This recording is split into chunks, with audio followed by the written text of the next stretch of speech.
If you think war ends when the guns fall silent, this story will prove you wrong. If you ignore what you are about to hear, you may never notice how old pain quietly destroys marriages, families, and lives decades after the last battle. This video is important because it shows what happens when a man tries to live with torture, humiliation, and hatred locked deep inside his mind, pretending he is fine. By the end, you will see a former prisoner of war walk into a room to face the man who helped torture him, and you will have to decide what you would do in his place. So stay with this story, because it is not only about World War II. It is about the secret war that may still be going on inside you or someone you love. This is the story of Eric Lomax, a quiet British man who loved trains, radios, and timetables. On paper, he was not a hero from a war movie. He was a railway enthusiast, a boy from Scotland who could spend hours looking at tracks, wheels, and stations. He loved order, lines on a map, the calm voice of a radio announcer reading the news. In a world sliding toward chaos, radios and railways made sense to him. They had rules, schedules, and logic. War, as he was about to learn, had none. When the Second World War began, Eric joined the British Army as a signals officer. His job was to work with radios and communication to keep messages flowing between units. He was good at it, calm and precise, the kind of man other soldiers trusted when everything around them was falling apart. The army sent him to Singapore, a British stronghold in Asia that many believed could never fall. But history had other plans. In early 1942, the Japanese army swept through Southeast Asia with shocking speed. Singapore, the Gibraltar of the East, crumbled in days. The British forces were overwhelmed, supplies ran out, and command structures collapsed. Thousands of soldiers, including Eric, suddenly found themselves prisoners of war. No heroic last stand, no glorious escape. One day, he was an officer of the Royal Corps of Signals. The next day, he was just a number in a long line of defeated men.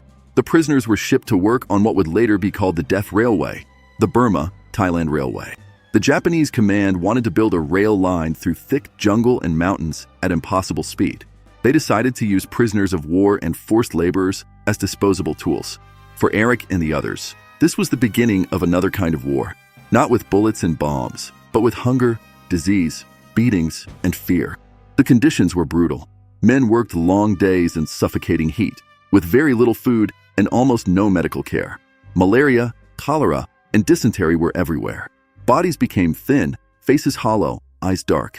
Many prisoners died where they fell, buried in shallow graves beside the fresh tracks. To the guards, they were not soldiers anymore. They were labor, something to be used up and replaced. But even in hell, some men tried to hold on to a piece of themselves. For Eric, that piece was the radio. Together with a small group of other prisoners, he began to secretly assemble a radio receiver from stolen and hidden parts. It was a crazy idea, dangerous and almost impossible. But the radio meant news. News meant hope. If they could hear the BBC, even just once in a while, they would know the war had not been forgotten. They would know the world still existed beyond the jungle and the bamboo huts. Imagine the scene. At night, after a day of back-breaking work, a few weakened men gather in a hut. They pull out a small, fragile device, put together from broken parts, wire, and pure stubbornness. Someone turns a makeshift knob. Static fills the air. Then, a distant voice appears, thin but real. English words from far away. It is the BBC. For a few moments, the jungle and the guards disappear. The prisoners are back in a world of cities and normal life. No one can beat them out of that moment. Eric and his friends also drew a secret map. They watched the construction, counted bridges, measured distances in their heads. On scraps of paper, they recorded the progress of the railway. It was dangerous information. If the Japanese found it, they would see it as spying. But for Eric, the map was more than that. It was proof that their suffering had shape and direction. Every railway kilometer built, every bridge finished, was written down. It meant their pain was not just random cruelty. It had a line, a beginning and an end. One day, everything collapsed. The Japanese military police, the feared Kempeitai, discovered that the prisoners had been secretly listening to the radio. Someone talked, or something suspicious was seen. The details are still not clear. What is clear is what happened next. The Kempeitai came to the camp, and men were dragged out for interrogation. The radio was found. The map was found. Suddenly, simple love for radios and trains looked like espionage. Eric was one of the men taken away. He was brought to an interrogation center, a place of fear and pain. There, he met a figure who would haunt him for decades, the Japanese interpreter. This man was not the one holding the whip or the club. He was the one who spoke English, who translated the questions and the threats. He stood between Eric and his torturers, almost like a bridge, but not a bridge of peace. A bridge of words that led to more pain. We will not go into graphic details. We do not need them. What matters is this. Eric was beaten, humiliated, and broken down. He was forced to stand for hours, hit when he fell, interrogated again and again about the radio and the map. His body suffered, but so did his mind. The interpreter repeated the accusations in English. Every sentence came through his voice. Every blow carried his shadow. For a prisoner, the interpreter became the face of the whole system of cruelty. At one point, the interrogators told Eric that he would be executed. He was pushed to the edge of death, physically and mentally. But then, unexpectedly, the sentence changed. Instead of execution, he was condemned to years in prison. Perhaps the Japanese saw some use in keeping him alive. Perhaps it was simple bureaucracy. For Eric, it meant more time in a small, suffocating cell, more time alone with his pain and fear. Somehow he survived. The war ended. The Allied forces advanced. The Japanese empire collapsed. Prisoners were liberated, camps opened, the death railway abandoned to the jungle. Eric was freed and sent home. You might think that this is where the story ends. In many war films, the last scene is the soldier stepping off the ship, the family waiting, the embrace on the dock. But real life is not a film, and for Eric, the real battle was just beginning. Back in Britain, people wanted to move on. They were tired of war and bad news. You are home now, they would say. Put it behind you. Start again. On the outside, Eric tried to do exactly that. He got a job, worked with railways, and tried to build a normal life. He married. He smiled when it was expected. He tried to be a functioning member of society. But inside, the torture room was still there. The interpreter's voice was still there. The railway through the jungle was still there. At night, in the dark, the past came back. Nightmares, sudden flashbacks, a sound, a smell, a phrase could pull him out of the present and throw him back into the interrogation room. His body remembered the fear. His mind replayed the questions. His heart raced as if the guards were just outside the door. But in peaceful, post-war Britain, this kind of suffering was not easy to explain. There was little understanding of post-traumatic stress. Men were expected to be strong and silent. So Eric kept silent. He bottled everything up, locked it away behind a careful mask of calm politeness. When you carry that much pain and hatred inside, silence does not heal. It poisons. Relationships began to suffer. Emotional distance grew. The war continued underground, inside his thoughts. Maybe you have met people like that. Someone who rarely talks about what hurt them, but you can feel the tension under the surface. A smile that never reaches the eyes. A joke that hides a wound. Many years passed. Britain changed. The empire faded. New wars appeared on the news. For Eric, time did not soften the memories. In some ways, it made them sharper. The world moved on, but his mind was still stuck in that small, hot room with the interpreter and the guards. He still saw himself as the powerless prisoner, still replayed the humiliation. Most of all, he still hated. He hated the people who had tortured him. He hated the man who had translated each threat and each lie into English. In his imagination, that interpreter became the symbol of everything that had been done to him. Then something unexpected happened. Eric met someone who refused to accept his silence. Her name was Patricia, often called Patty. They met, fittingly, on a train. Two strangers sitting across from each other, sharing a conversation that began with small talk. But Patty noticed something behind his reserved manner. A heaviness, a sadness that did not match his polite words. She saw pain and wanted to understand it. They fell in love and married. At first, it looked like a chance for a new beginning. But soon she discovered that she was not only marrying the man in front of her, she was also marrying his ghosts, his nightmares, his unspoken memories. At night, Eric would wake up shaking, shouting, soaked in sweat. During the day, small triggers could change his mood in an instant. His anger, when it came, was deep and cold, often aimed at things that did not make sense to her. Patty tried to ask him about his time in the war, but he closed down. He would say little, look away, leave the room, or make a small joke to end the conversation. She realized that something terrible had happened to him, something he did not know how to share. She also realized that if nothing changed, this unhealed war would destroy their marriage and his mind. She did not want to lose him to ghosts that were older than she was. So Patty did something brave. She began to look for help outside the walls of their home. She contacted other former prisoners of war. She wrote to organizations that supported veterans. She listened to their stories, and slowly she collected pieces of Eric's past from other people who had been there. She heard about the death railway, the secret radio, the discovery, the interrogations, and the interpreter. Through these contacts, Patty learned that she was not alone. Many former prisoners had carried their trauma for decades in silence. Some had turned to alcohol. Some had destroyed their families. Some had withdrawn completely from the world. A few had started to talk and write about their experiences. One day, Patty came across a surprising piece of information. The Japanese interpreter from Eric's camp, the man he saw as his personal demon, was still alive. His name was Takashi Nagase. After the war, he had not disappeared into normal life without a trace. Instead, he had become deeply involved in memorial work. He had helped build a peace museum near the bridge over the River Kwai, part of the old death railway line. He had guided former prisoners and their families on visits to the sites of their suffering. He had written about his own role in the war and expressed remorse. In his own way, he had been trying to make peace with the past for years. Imagine what it felt like for Patty to discover that the man at the center of her husband's nightmares was not only alive, but also publicly talking about regret and guilt. She brought this information to Eric. For him, it was a shock.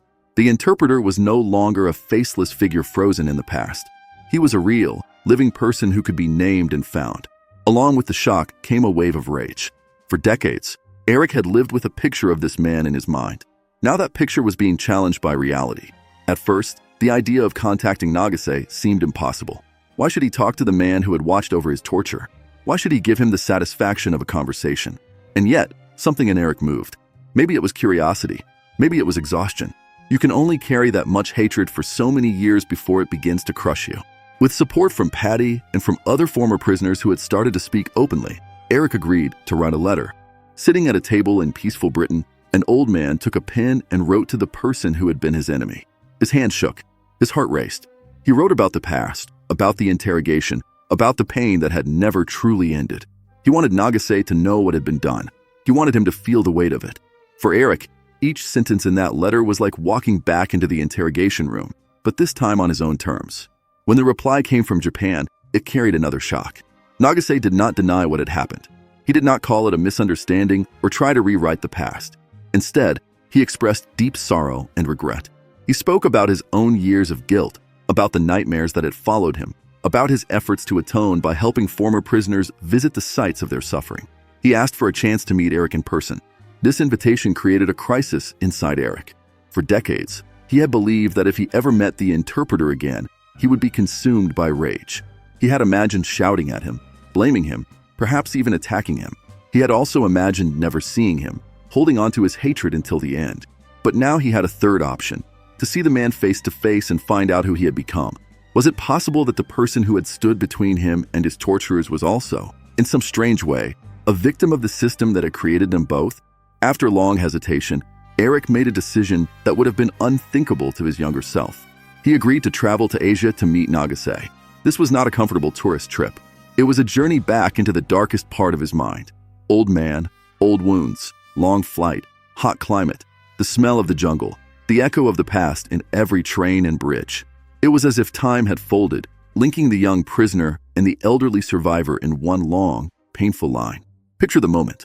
A quiet building in Thailand, near the old railway. A room with simple chairs and a table. Outside, tourists take photos of a famous bridge. Inside, history hangs in the air, so heavy you could almost touch it. On one side of the room stands Eric Lomax, gray-haired, holding himself stiffly, the weight of years in his shoulders. On the other side waits Takashi Nagase, also an old man, small, nervous, bowing deeply, his hands shaking. These two men had last seen each other in a torture room, where one had power and the other had none. Now they were meeting again in a different world. No uniforms, no guards, no shouting. Just two old men, bodies weakened by time, hearts still carrying the past. For a long moment, neither of them knew what to say. What words are enough after this kind of history? Nagase spoke first. He bowed again and again, in the Japanese way, apologizing, saying he was sorry for what had been done, sorry for his part in it, sorry for every blow and every threat that had passed through his voice. He did not defend himself. He did not say he had only been following orders. He admitted his responsibility. He spoke about his years of shame and remorse, about how he had tried to atone but knew he could never undo what had been done. Eric listened. At first, all he could feel was the old hatred rising in his chest. Here was the man he had blamed for everything. Here was the face that had stood behind the questions in the interrogation room. He had imagined this moment so many times, but reality was different. In front of him was not a cruel young interrogator anymore. In front of him was an old man, bent by time and regret, crying as he spoke. In that moment, something important happened inside Eric. He realized that if he kept holding on to hatred, he would remain a prisoner, even though the war had ended decades ago. The jungle camp was gone. The guards were gone. But his mind had been locked in that room for most of his life.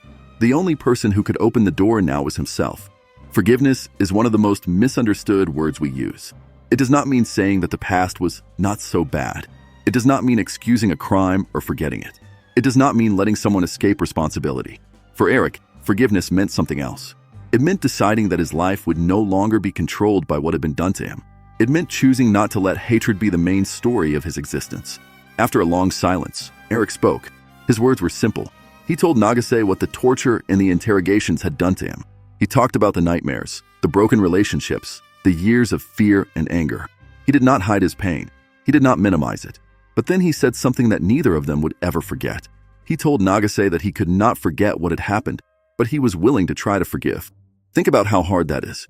To say, I forgive you, not because the other person deserves it, but because you decide that you do not want to be chained to them anymore. To say it not in a moment of weakness, but in a moment of strength. In that small room, two old men, once enemies, began to talk not as torturer and victim, but as human beings who had both been damaged by a brutal system. Over time, something even more unexpected grew between them, a friendship. Eric and Nagase kept in touch. They wrote letters, met again, and spoke more about the past, not to relive the pain, but to understand it and place it in context. Eric still carried scars, both physical and emotional. Nagase still carried guilt, but they had managed to build a bridge between two shores that once seemed impossible to connect. Eric later wrote a book about his experiences. In it, he tried to make sense of his journey from curiosity and love for radios and railways, through torture and hatred, to forgiveness and a fragile peace. The story reached many people around the world because it spoke to something that goes beyond one war or one camp. It spoke to the question we all have to face at some point in our lives. What do we do with the people who have hurt us? Most of us will never face a war criminal in a small room in a foreign country, but many of us carry our own smaller wars. A betrayal in a relationship, a parent who was cruel or absent, a bully at school, a boss who humiliated us, a friend who broke our trust. We may tell ourselves that we have moved on, but like Eric, we may still be waking up at night, replaying the same scene over and over, trapped in a story we did not choose. The story of Eric Lomax does not give easy answers. It does not say that everyone can or should forgive in the same way. It does not say that every person who did harm will truly feel remorse, the way Nagase did. There are situations where the other person will never admit what they did, will never say sorry, will never change. In those cases, the road to healing looks different. But Eric's journey shows that forgiveness, when it is possible, is not a gift to the one who caused harm. It is a key we use to unlock our own prison. So ask yourself, as you let this story sink in, what is the railway in your life that still runs through your thoughts at night? Who is the interpreter whose voice you still hear when you remember your worst moments? How much energy are you still giving to someone who hurt you long ago? And most importantly, what would it take for you to stop being their prisoner, even if they never change?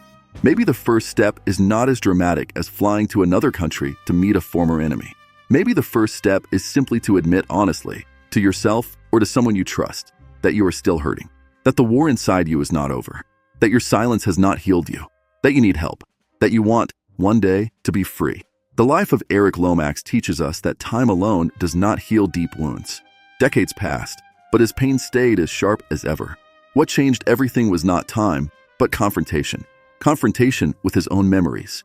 Confrontation with his nightmares. And finally, confrontation with the man he had seen as his personal demon. Out of that confrontation came something fragile, difficult, and powerful, the beginning of peace. You do not have to become a saint. You do not have to excuse the unforgivable. But you can learn from Eric that holding on to hatred does not punish the person who hurt you as much as it punishes you. He could have died still raging against his past. Instead, he chose another ending. An ending in which two old men who once stood on opposite sides of a torture table could, in the last chapters of their lives, sit together and talk. The question now is simple and hard at the same time. In your own life, in your own quiet battles, are you ready to at least imagine doing the same?